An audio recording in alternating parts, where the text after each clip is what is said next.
Good morning and welcome to today's hearing on preserving free speech and reining in big tech censorship.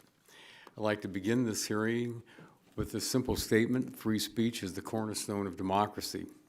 In fact, it's free speech that separates the United States from the monarchies of yesterday and the authoritarian governments of today.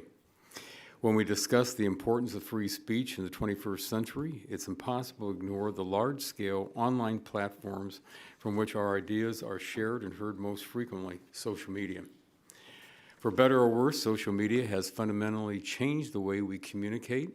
It has allowed us to connect with people all over the world and express our thoughts to a wider audience than ever before. Its vast online reach expands from coast to coast and across almost all nations. But as social media companies have grown over the years, so has the influence of big tech. It's a scary truth, but the power these companies have to influence public debate has become increasingly emboldened. In fact, big tech companies have the ability to influence almost every part of our lives. They can determine what a user sees, hears, or learns, and can even target what they purchase online. Now, more than ever, we see online platforms engaging in the wrong types of content moderation. This includes removing content of opposing viewpoints that aids in important public discourse and amplifying content that enables drug trafficking and promotes self-harm and endangers children. In recent years, online platforms have had the capabilities to remove duly elected officials and block trusted news stories from emerging. When this type of censorship is used to silence dissenting voices, it can have a damaging effect on democracy and public discourse.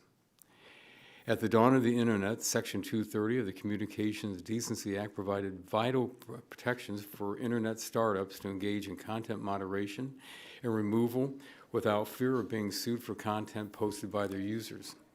Section 230 has been the foundation of the modern Internet, allowing the Internet economy to bloom into what it has become today. However, Section 230 is outdated.